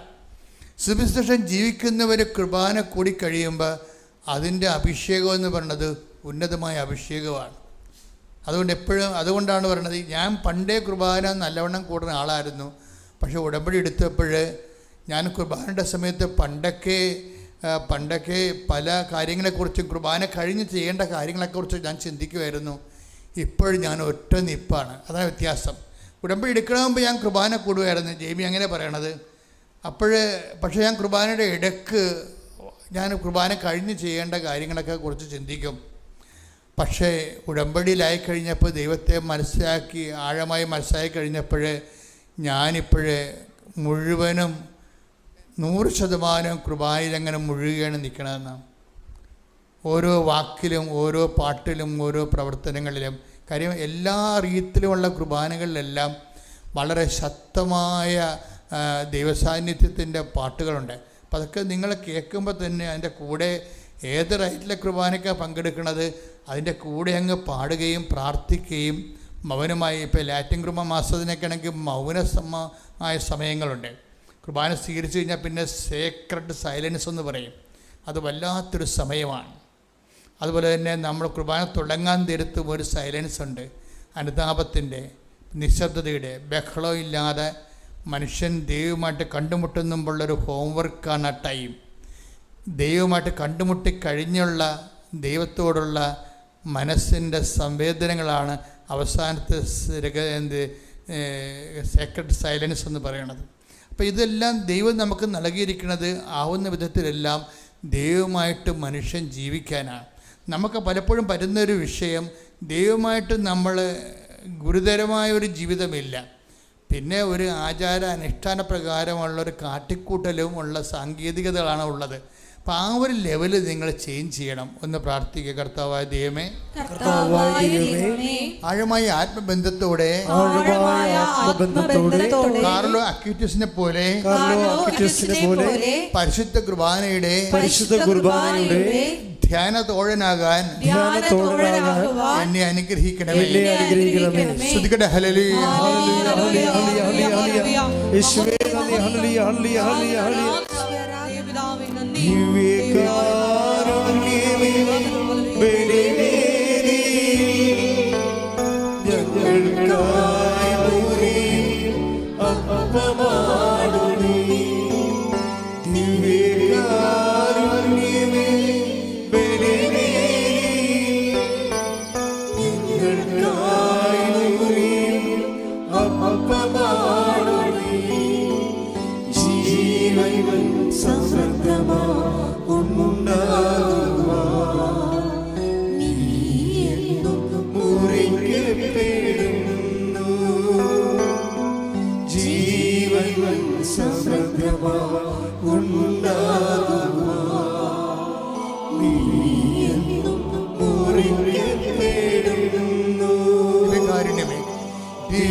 പരിശുദ്ധ പരമദിവ്യകാരുണ്യത്തിന് ആരാധനയും സ്തുതിയും പുകഴ്ചയും ഉണ്ടായിരിക്കട്ടെ.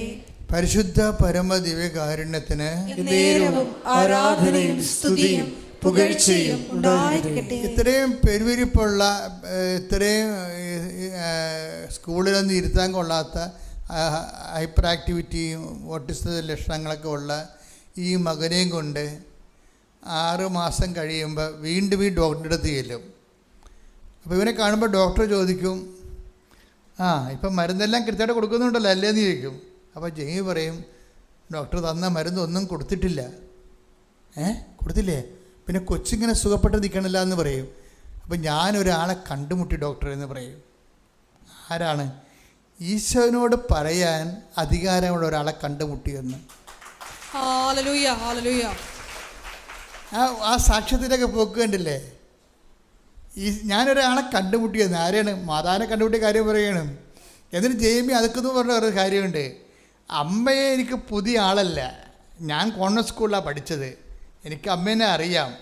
അപ്പോൾ എൻ്റെ മനസ്സ് പറഞ്ഞ് നമ്മൾക്ക് അമ്മേനെ എല്ലാവർക്കും അറിയാം, പക്ഷേ നമ്മൾ അറിയാത്ത അമ്മയാണ് കൃപാസനത്തിലത്. അത് വേറെ ഒരു ലെവലാണത്. കാര്യം എന്ന് വെച്ച് കഴിഞ്ഞാൽ ദുരന്തം ഉണ്ടാകാൻ പ്രാർത്ഥിക്കണമെന്നാണ് 2004 ഡിസംബർ 7 അമ്മയുടെ പ്രത്യക്ഷ പറയണത്. അത് സിൽവർ ഗ്രേയിൽ സമയഘടികാരം നെഞ്ചിൽ ചാർത്തിയിട്ട്, അപ്പോൾ ദുരന്തം ഒരു വിഷയം, ഒരു വ്യക്തി ഒരു ദുരന്തം അനുഭവിച്ചാൽ അതിന് ലോകത്ത് പ്രാർത്ഥിക്കാനുള്ള ഏക ഇടമാണ് കൃപാസനം. അതാണ് കൃപാസനം മാതാവ്. അപ്പം നിനക്ക് ദുരന്തമായിട്ട് തോന്നണം അത്. പക്ഷെ നീ ഈ ജെയ്മിയെപ്പോലെ തന്നെ ഇതുപോലെയുള്ള അനേകം മക്കളുണ്ട്. വെച്ച് കഴിഞ്ഞാൽ അതുപോലെ തന്നെ ഉടമ്പടി എന്തുമാത്രം ദൈവസ്നേഹത്തോടെയാണ് പറയണത്. ഞാൻ എൻ്റെ മകനെ സുഖപ്പെടുത്തണമെന്ന് അമ്മയോട് പറഞ്ഞിട്ടില്ല. അതാണ് പറയണത്. ഞാൻ എൻ്റെ മകനെ സുഖപ്പെടുത്തണമെന്ന് അമ്മയോട് പറഞ്ഞിട്ടില്ല. ഞാൻ അമ്മയോട് പറഞ്ഞത് അവൻ വളർന്നു വരികയാണ്, അവൻ്റെ കാലത്ത് അവന് ജീവിക്കാൻ പറ്റുന്ന ഒരു സാഹചര്യം ഉണ്ടാകണം. വളരെ മിനിമമാണ് ആഗ്രഹിക്കുന്നത്. എന്നുവെച്ചാൽ നാട്ടുകാർ അവനെ കൈവെക്കരുത്, അവന് ജീവിച്ചു പോകണം. മിനിമമാണ് ഞാൻ ചോദിച്ചത്. അമ്മ തന്നത് മാക്സിമം ആണെന്ന്. ശ്രുതികട ഹല്ലേലൂയ ഹല്ലേലൂയ ഹല്ലേലൂയ ഹല്ലേലൂയ ഹല്ലേലൂയ. യേശുവേ നന്ദി. ഹല്ലേലൂയ ഹല്ലേലൂയ.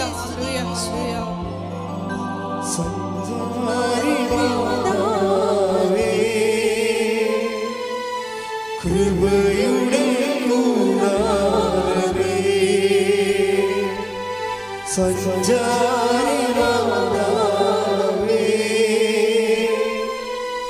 കൃപയുടെ കൂടാരമേ വാഗ്ദാനമേടകമേ,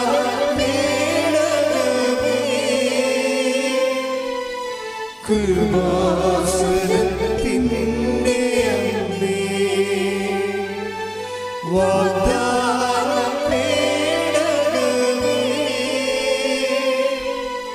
കൃപാസനത്തിൻ്റെ അമ്മേ.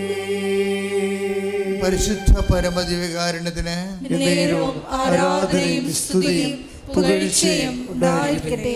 പരിശുദ്ധ പരമദിവ്യകാരുണ്യത്തിന് എന്നേരവും ആരാധനയും സ്തുതിയും പുകഴ്ചയും ഉണ്ടായിരിക്കട്ടെ. പ്രിയപ്പെട്ടവരെ, ഈ വ്യക്തിക്ക് തന്നെ എപ്പോഴും ഇങ്ങനെ അപ്ഡേഷൻസ് ഉണ്ടാകും. എപ്പോഴും സാക്ഷ്യത്തിൻ്റെ ഓരോ 3 മാസം കൂടുമ്പോഴും പുതിയ പുതിയ ദൈവാനുഭവങ്ങളുണ്ടാകും. ഇപ്പം നമ്മളോട് ഉടമ്പടി പുതുക്കിക്കൊണ്ടിരിക്കണത് എന്തുകൊണ്ടാണ് പുതുക്കിക്കൊണ്ടിരിക്കണത്? 2 കാര്യമാണ് പുതുക്കുമ്പോൾ ഉണ്ടാകണത്. അതായത് ഒന്ന്, എൻ്റെ അനുഭവത്തിൽ ദൈവം ഇങ്ങനെ നമ്മളൊരു ഉടമ്പടിയിലാണെങ്കിൽ ദൈവം ഇങ്ങനെ നമ്മളെ ഓരോ വിഷയം അതിൻ്റെ തക്ക സമയത്ത് എടുത്തുകൊണ്ടിരിക്കും. നമ്മൾ ഉടമ്പടി പുതുക്കിയില്ലെങ്കിൽ നമ്മൾ വിചാരിക്കും ഈ കാര്യം നടക്കുമ്പോൾ ഉടമ്പടി പുതുക്കില്ലെങ്കിലും കാര്യം നടന്നല്ല എന്ന് വിചാരിക്കും. അതങ്ങനെയല്ല നടക്കണത്. അത് നിങ്ങൾ ഉടമ്പടിയിലായിരിക്കുമ്പോൾ തന്നെ ദൈവം അത് ടേക്കപ്പ് ചെയ്തിട്ട് അതാതിൻ്റെ കാലത്ത്, ഇപ്പം അങ്ങനെ ഒരു വാക്കുണ്ട്, ദൈവം എല്ലാം take the word of God അതാതിൻ്റെ കാലത്ത് നല്ലതായിരിക്കത്ത വിധം സൃഷ്ടിക്കുന്നു. അതാണ് ദൈവത്തിൻ്റെ ഒരു സമയക്രമീകരണം എന്ന് പറയുന്നത്. ഇപ്പം നമ്മൾ ഉടമ്പടി വെക്കുന്ന 6 കാര്യങ്ങളും 6 കാലമായിരിക്കും.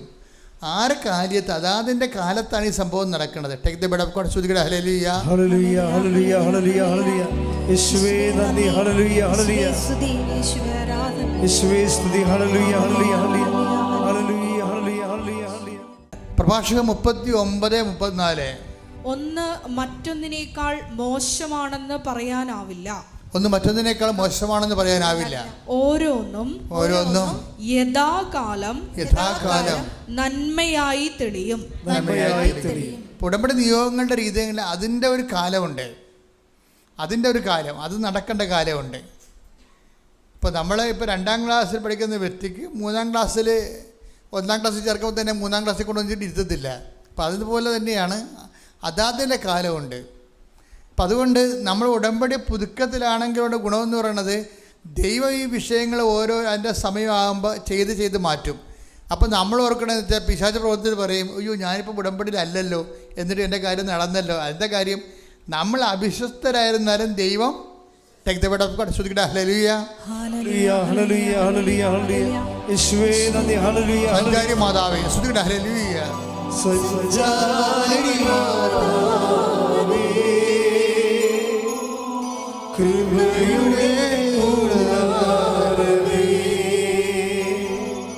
സഞ്ചാരി മാതാവേ, കൃപയുടെ കൂടാരമേ, കൃപാസനത്തിൻ്റെ വാഗ്ദാനപേടകമേ,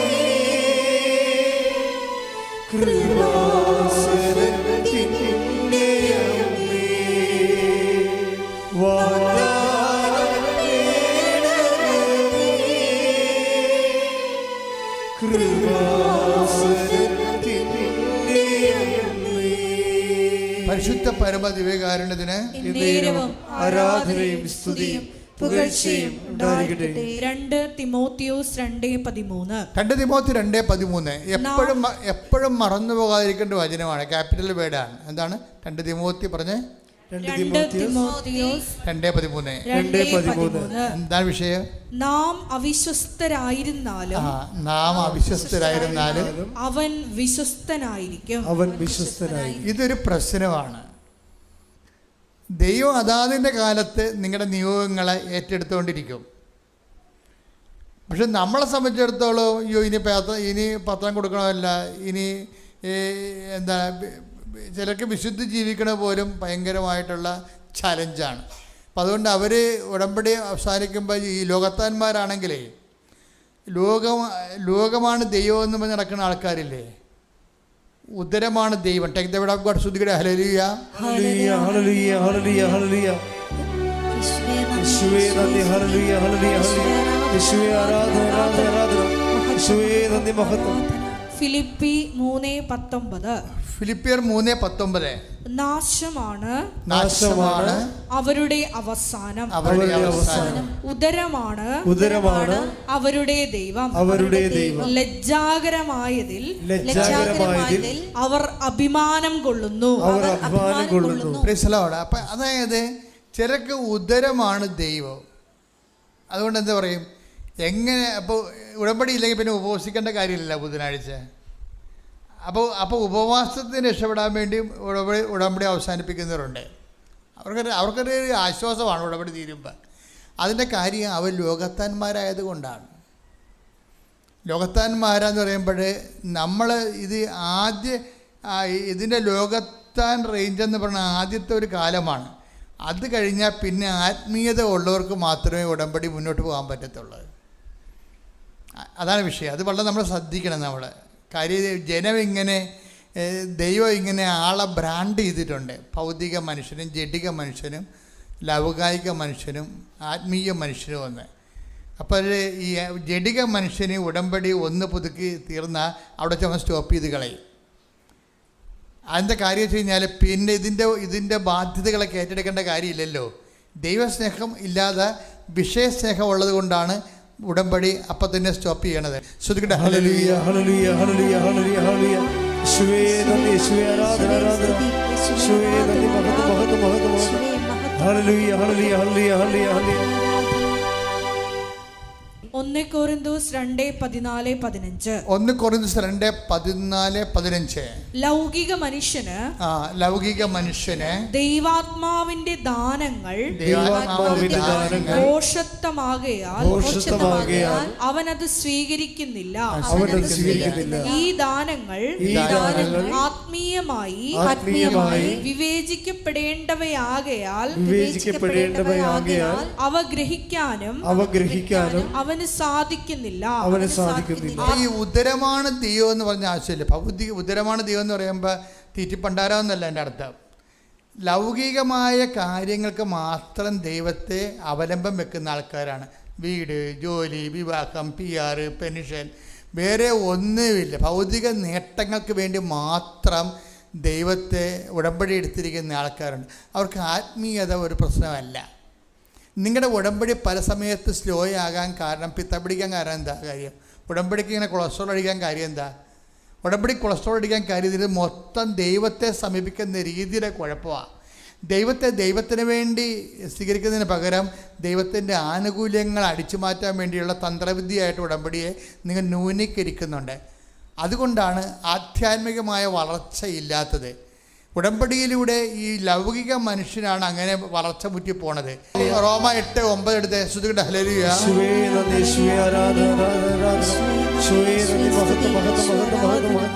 റോമ 8:9 ദൈവത്തിന്റെ ആത്മാവ് യഥാർത്ഥമായി നിങ്ങളിൽ വസിക്കുന്നെങ്കിൽ നിങ്ങൾ ജഡികരല്ല ആത്മീയരാണ്. അപ്പൊ ദൈവം രണ്ടായിട്ടാണ് ആൾക്കാരെ തിരിക്കേണ്ടത്. എന്താണ്? ജഡികരും ആത്മീയരും. ജഡികരുടെ പ്രശ്നം എന്ന് വെച്ച് കഴിഞ്ഞാൽ ജഡികമായ കാര്യം നമ്മൾ ജഡികം എന്ന് പറഞ്ഞാൽ എന്താണ്? ഭൗതികമായ നേട്ടത്തിന് വേണ്ടി മാത്രം വീട്, ജോലി, വിവാഹം, വെള്ളം, അതുപോലെ പ്രൊമോഷൻ, ഇങ്ങനെയുള്ള ജഡിക കാര്യങ്ങൾക്ക് മാത്രമേ അവൻ വാപിളിക്കത്തുള്ളൂ ദൈവത്തിൻ്റെ സന്നിധിയിൽ. ആഹാരത്തിന് വാപിളിക്കണ പോലെ തന്നെയാണ് അവൻ ദൈവത്തിന് പ്രാർത്ഥിക്കാൻ വാപിളിക്കണത്. എന്തിനു വേണ്ടിയായിരിക്കും? ജഡിക കാര്യത്തിന് വേണ്ടിയായിരിക്കും. അത് കുറേ നാളായി കഴിഞ്ഞാൽ നിങ്ങൾ ബ്രാൻഡഡ് ആയി പോവും, ജഡികനായി പോവും. എന്ന് വെച്ചാൽ ഇന്ന് വരെ ഇപ്പോൾ ഈ ജെയ്മി പറഞ്ഞ എന്താണെന്നറിയാവോ? ഞാൻ പ്രേക്ഷിത പ്രവർത്തനത്തിൽ ഇറങ്ങണത് എന്തിനാണെന്നറിയാവോ? ഞാൻ എൻ്റെ മകനെയും കൊണ്ടാണ് ഇറങ്ങണത്. അമ്മയും മകനും കൂടി എല്ലായിടത്തും പ്രേക്ഷിത പ്രവർത്തനത്തിന് പോണത്.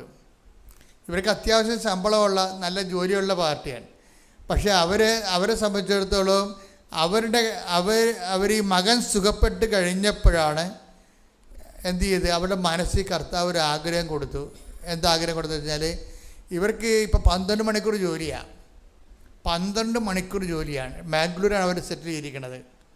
അപ്പോൾ ഈ 12 മണിക്കൂർ ജോലി കൊണ്ട് ഇവർ വശം കേട്ടിരിക്കുകയാണ്. കാര്യം അവിടെ ആ സീറ്റിൽ ആ വർക്ക് ചെയ്യണ വേറെ ആരും ഇല്ലാത്ത കാരണം കമ്പനി ഇവരെ അടിസ്ഥാനപ്പെടുത്തിയിരിക്കണ കാരണം ഇവർക്ക് വർക്ക് കൂടുതലാണ്. വർക്ക് ലോഡാണെങ്കിലും അത് കണ്ട് ഇവരുടെ സങ്കടം എന്ന് വെച്ച് കഴിഞ്ഞാൽ ഇവർക്ക് പ്രേക്ഷിത പ്രവർത്തനത്തിന് സമയമില്ല. അതാണ് സംഭവം. വർക്ക് ലോഡാകണമെന്ന് പറയുമ്പോൾ നമ്മളവർക്ക് ഇത്തിരി ലീവ് കിട്ടിയെങ്കിൽ ഉറങ്ങാമായിരുന്നില്ല എന്നൊക്കെ പറയത്തില്ലേ? അങ്ങനെയല്ല ഇവർ പറയണത്. ഇവർ പറയണത് പ്രേക്ഷിത പ്രവർത്തനത്തിന് സമയം കിട്ടണില്ല എന്ന് പറയും. കർത്താവ്, എനിക്ക് പ്രേക്ഷിത പ്രവർത്തനത്തിന് സമയം കിട്ടില്ല. കാര്യം ഇവർ ഇവിടെ വരുമ്പോൾ ഈ ഓട്ടിസം ബാധിച്ച മകനുമായിട്ട് ഇവിടെ വരുമ്പോൾ ഇവർക്ക് ഈ ഉടമ്പടിയെക്കുറിച്ച് അറിയത്തില്ല. പക്ഷേ ഉടമ്പടിയെക്കുറിച്ച് കേട്ടപ്പോൾ അവർ പറഞ്ഞ അവരുടെ ഫസ്റ്റ് റെസ്പോൺസ് ഇത് ഭയങ്കര ലോജിക്കായിരിക്കണമല്ലോ എന്നാണ് പറഞ്ഞത്. എന്താ കാര്യം? പ്രാർത്ഥനയല്ലല്ലോ വിഷയം. ഇവിടെ എന്താണ്? പ്രവർത്തനങ്ങളാണ് വിഷയം. പ്രാർത്ഥനയല്ല ഇവിടെ മോഡായിട്ട് ഉപയോഗിക്കുന്നത്. എന്താണ്? പ്രവർത്തനങ്ങളാണ്. അപ്പോൾ പ്രവർത്തനങ്ങൾക്ക് ഇവർക്ക് ഇൻട്രസ്റ്റ് ഉള്ള ആളാണ്. കാര്യം അത് നമുക്ക് കോൺക്രീറ്റായിട്ട് ദൈവത്തിൻ്റെ നമ്മളെ എപ്പോഴും പെട്ടെന്ന് നമ്മളെ ഐഡൻറ്റിഫൈ ചെയ്യാൻ പറ്റും. ദൈവത്തിന് നമ്മളെ ക്യാച്ച് ചെയ്യാൻ പറ്റും. എന്താണ്? നമ്മൾ നമ്മുടെ ജീവിതം തന്നെ പ്രവർത്തനങ്ങൾ കൊണ്ട് നമ്മളെ വിശ്വാസത്തെ നീതീകരിക്കുന്ന കാരണം ഭയങ്കര സ്പീഡാണ്. അപ്പോൾ ഇവർ സ്പീഡാണെന്ന് പറയുമ്പോൾ നിങ്ങൾ സ്പീഡായാൽ മാത്രമേ സ്പീഡാകത്തുള്ളൂ. ചില ആൾക്കാർ ഇപ്പം ഇവർ പറയണത് ഇവരുടെ രീതി ഇവർ പറയണത് ഞാൻ ആ പത്രം കിട്ടുമ്പോൾ തന്നെ പത്രം അരച്ച് കലക്കി ആദ്യം ഒന്ന് പഠിക്കും. കണ്ടാ നോക്കി, അങ്ങനെയാണ് ആൾക്കാർ ജീവിക്കണത്. പത്രം കിട്ടുമ്പോൾ തന്നെ പത്രം ഞാൻ കുത്തിയിരുന്ന് വായിക്കും. ന്യൂ അപ്ഡേഷൻസ് എല്ലാം നോക്കുമെന്ന്. സാക്ഷ്യത്തിൻ്റെ പുതിയ തലങ്ങളില്ലേ അതെല്ലാം നോക്കും. എന്തിനാണ് അവരെ നോക്കണത്? ഈ മകനെയും കൊണ്ടുപോയിട്ട് ടൗണിൽ പോകും, അല്ലെങ്കിൽ ഏതെങ്കിലും ബാംഗ്ലൂർ സിറ്റിയിൽ അതുപോലെയുള്ള ഗ്രൂപ്പുകളിലേക്ക് പോകും, അല്ലെങ്കിൽ കവലയിൽ പോയിട്ട് ഇവർ ജനങ്ങളോട് സംസാരിക്കും പത്രം വെച്ച്. അത് അവർ കൊണ്ടുപോകുന്ന പത്രം എന്താണ്? ഇംഗ്ലീഷ് പത്രം, കന്നഡ പത്രം. കന്നഡ അവർക്ക് അധികം പിടിയില്ല. പക്ഷേ എനിക്ക് കന്നഡക്കാരെ കിട്ടുമ്പോൾ ഞാൻ അറിയാവുന്ന കന്നഡ ഭാഷയിലും പിന്നെ ഹിന്ദിയിലും ഇംഗ്ലീഷും ഒക്കെ അവരോട് സംസാരിക്കും. അവരുടെ റിസപ്റ്റിവിറ്റി കാണുമ്പോഴേക്കും മനസ്സിലാകും എനിക്ക് ഭാഷ അത്ര നിശ്ചയമില്ലെങ്കിൽ ഞാൻ പറയണ കാര്യം അമ്മ അവർക്ക് തർജ്ജമ ചെയ്ത് കൊടുക്കുന്നുണ്ട്. അതാണ് അവർ സന്തോഷത്തോടെ കന്നഡക്കാർ ചോദിക്കുകയെ, നിങ്ങൾ ഇത്രയും ശ്രദ്ധിച്ചാണോ സൂക്ഷിച്ചാണോ കേരളത്തിലൊക്കെ ജീവിക്കണതെന്ന്. കാര്യം അങ്ങനെയാണ് അവരുടെ റെസ്പോൺസ്. അതാണ് കന്നഡക്കാർ ഇവരുടെ പ്രേക്ഷിത പ്രവർത്തനം കാണുമ്പോഴേ. അപ്പോഴേ ഇവർ ചോദിക്കും ഈ മകനെ കൊണ്ട് പോണ കാര്യം എന്താ ചോദിച്ചാൽ മകനെ കാണിച്ചിട്ട് ഇവർ സാക്ഷ്യം പറയുകയാണ്. ഈ മകനെ കാണിച്ചിട്ടാണ് ഇവർ സാക്ഷ്യം പറയണത്. അത് പ്രൂഫായിട്ട് അവർ കൊണ്ടു നടക്കുന്ന അതായത് അവർക്ക് ദൈവം തന്ന അനുഗ്രഹത്തെ ജനങ്ങളുടെ മുമ്പിൽ കാണിച്ച്. ഇപ്പം ഇങ്ങനെയൊക്കെ ചെയ്യുമ്പോൾ എന്താ പ്രശ്നം എന്ന് വെച്ച് കഴിഞ്ഞാൽ ദൈവത്തോട് നമ്മൾ ആദ്യം വായിട്ടലക്കേണ്ടി വരത്തില്ല. എന്താ കാര്യം? ദൈവം ഇവരെ കാണുന്നുണ്ടല്ലോ, ഇവർ ചെയ്യണ കാര്യങ്ങൾ. അതാണ് വിഷയം. കാര്യം ദൈവം ഇത് കാണുന്നുണ്ടല്ലോ, ഇവർ ചെയ്യണ കാര്യങ്ങളെല്ലാം. ഇത്രയും തിഷ്ഠതയാണ് ഇവർ ഈ കാര്യത്തിൽ എടുത്തിരിക്കുന്നത്. അങ്ങനെയൊക്കെ വരുമ്പോൾ ഗുണമെന്ന് പറയുന്നത് നമുക്ക് ഈ പ്രാർത്ഥനയുടെ എണ്ണം കുറക്കാൻ പറ്റും. ചില ആൾക്കാരൊക്കെ മനസ്സിലൊന്ന് വിചാരിച്ചാൽ മതി. കാര്യം ദൈവസ്നേഹം ഉള്ളവന് വിചാരം പോലും പ്രാർത്ഥനയായിട്ടാണ് മാറണത്. ഇപ്പം നമ്മൾ ഒരു ടൈം കഴിഞ്ഞാൽ ദൈവ തിരുസന്നിധി നമ്മൾ നമുക്ക് തള്ളിക്കളയാൻ പറ്റിയ ഒരാളായിട്ട് മാറണം. ഒരു ടൈം കഴിഞ്ഞാൽ ദൈവത്തിന് തള്ളിക്കളയാൻ പറ്റാത്ത ഒരാളായിട്ട്, അതായത് ഈ ജെയ്മി അവസാനം പറയുന്നൊരു വാക്ക് ഞാനിവിടെ ചുവപ്പ് മഷി എഴുതി വെച്ചിട്ടുണ്ട്. എന്താ എഴുതിയിരിക്കണമെന്നറിയാമോ? ദൈവസന്നിധി കണ്ണുകൾ ഉയർത്തി നിൽക്കാൻ പറ്റാത്ത എന്തെങ്കിലും എന്നിലുണ്ടെങ്കിൽ അത് മാറ്റാൻ ഉടമ്പടി ജീവിതം എന്നെ സഹായിച്ചിട്ടുണ്ടെന്ന്. എന്നെ വർത്തമാനമാണ് പറയണേ. എന്താ പറഞ്ഞിരിക്കണേ അവർ? ദൈവസന്നിധിയിൽ കണ്ണുകൾ എന്ന് പറഞ്ഞ് ദൈവസന്നിധിയിൽ കണ്ണുകൾ ഉയർത്തി നിൽക്കാൻ പറ്റാത്ത എന്തെങ്കിലും നമ്മിലുണ്ടെങ്കിൽ അത് മാറ്റാൻ ഉടമ്പടി ജീവിതം നമ്മെ സഹായിക്കും.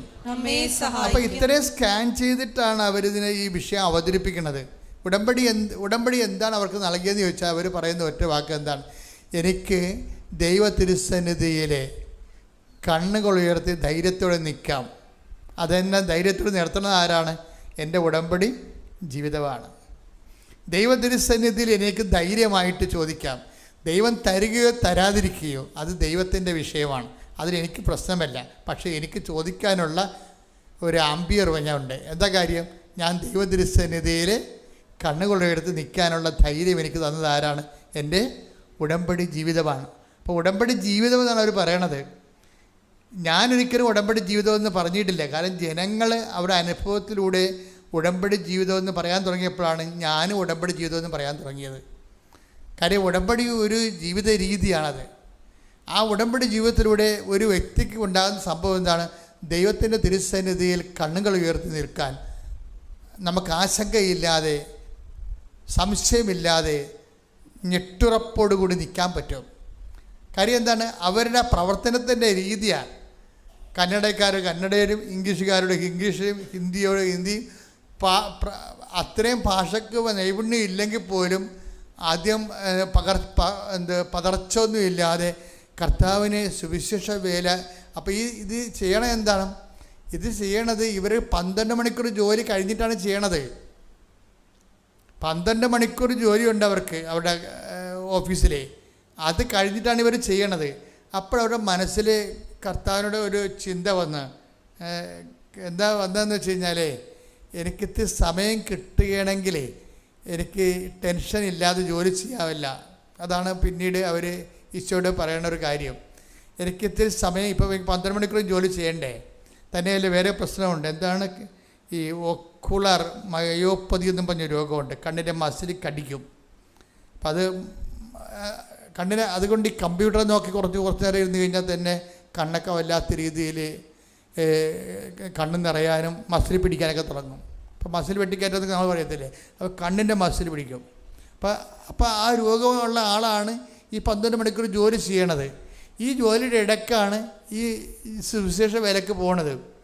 അപ്പം ഈശോയോട് മനസ്സിലൊന്ന് വിചാരിക്കും, എന്താണ്, എനിക്ക് ഇത്തിരി സമയം കൂടി കിട്ടിയിരുന്നെങ്കിൽ എനിക്ക് കുറച്ചുകൂടി സമാധാനത്തിൽ പ്രേക്ഷിത വരെ ചെയ്യാൻ പറ്റുമല്ലോ എന്ന്. അവർ മനസ്സിൽ വിചാരിച്ചതേ ഉള്ളൂ. അവർക്ക് പ്രൊമോഷൻ്റെ സമയമൊന്നും ആയിട്ടില്ല. നിയമപരമായിട്ട് അവർക്ക് പ്രൊമോഷന് 3 കൊല്ലം കൂടി വേണം. പക്ഷേ എന്ത് ചെയ്ത്, ആ മനസ്സിൽ വിചാരിച്ച ആ ആഴ്ച തന്നെ ഈശോ അവർക്ക് പ്രൊമോഷനും ശമ്പളവും കൂട്ടുകയാണ്. ദൈവം ഇങ്ങനെ വളരെ കണ്ണെ കാണാവുന്ന പോലെയാണ്. നമ്മൾ ഈ പാത്ത് കളിച്ചിട്ടാണ് കുഴപ്പം വന്നിരിക്കുന്നത്. നിങ്ങൾ നേരെ വെളിച്ചത്ത് വരണം ദൈവത്തിൻ്റെ മുമ്പിൽ. ദൈവത്തിൻ്റെ മുമ്പിൽ വെളിച്ചത്ത് വന്നിട്ട് നിങ്ങളുടെ പ്രവർത്തനങ്ങൾ ദൈവം കാണട്ടെ. ദൈവം കണ്ട് ദൈവം മനസ്സിലാക്കണം. നിങ്ങളൊന്നും ഒളിച്ച് കളിക്കണില്ല. തൽക്കാലം ഇങ്ങനെ ഒരു കാര്യം കാണാൻ വേണ്ടി കുറച്ച് നാളത്തേക്കുള്ള ചുറ്റിക്കളിയല്ല എന്ന് ദൈവത്തിന് തോന്നണം. പല ആൾക്കാർക്ക് ഉടമ്പടി ചുറ്റിക്കളിയാണ്. എന്താണ്? ആ തൽക്കാലം ആ കാര്യം കാണാൻ വേണ്ടിയുള്ള ഒരു പമ്മലും ഒരു തിരികത്തിക്കലും ഒരു ഓട്ടം പിടുത്തമൊക്കെ ഉള്ളൂ. ഇതൊക്കെ ദൈവത്തിന് അറിയാം. അങ്ങനെയുള്ള അഭ്യാസം ഇത് നടക്കത്തില്ല. എന്താ കാര്യം വെച്ചാൽ നിങ്ങൾക്ക് മുമ്പിൽ വന്ന ആൾക്കാർ, പുറകിൽ വന്ന ആൾക്കാർ ഒത്തിരി മുമ്പിലോട്ട് പോയി. അവരെന്താണ്? സത്യസന്ധമായ ഒരു വഴികൾ തിരഞ്ഞെടുത്തിട്ടാണ് ദൈവത്തിന് അവർ ബോധ്യപ്പെടുത്തി. അപ്പോൾ എന്താ പറ്റി? അവർ ടൈം ഷോർട്ട് ചെയ്ത് കൊടുക്കും. ഇപ്പം ഉടമ്പടിയുടെ രീതി തന്നെ എന്താണ്? സമയമായില്ലെന്ന് പറഞ്ഞാൽ ആകാത്ത സമയം ആക്കിയെടുക്കുന്നതിനാണ് അമ്മയുടെ കണ്ടന്റ് എന്ന് പറയുന്നത്. Marian content. ഉടമ്പടിയുടെ മരിയൻ കണ്ടന്റ് എന്താണ്? അവൻ പറയണ പോലെ ചെയ്യുക എന്ന് പറഞ്ഞാൽ അവൻ പറയണ പോലെ ചെയ്യണേ എന്തിനു വേണ്ടിയാണ്? ആകാത്ത സമയമാണ് വിഷയം. കൃപാസനത്തിൽ സമയഘടികാരം നെഞ്ചൽ ചാർത്തി പ്രത്യക്ഷപ്പെടുമ്പോൾ സഞ്ചാരി മാതാവ് സമയത്തിൻ്റെ അധികാരിയെന്ന് ജനങ്ങൾ പ്രാർത്ഥിക്കുമ്പോൾ അതിൻ്റെ പിന്നിലുള്ള അന്തസത്ത എന്ന് പറഞ്ഞാൽ എന്താണ്? നിന്റെ സമയത്തിൻ്റെ മേലെ ഇടപെടാൻ മാതാവിന് ദൈവം മധ്യസ്ഥ അധികാരം കൊടുത്തിരിക്കുന്നു. കൈയടിച്ച് ശ്രദ്ധിക്കട്ടെ.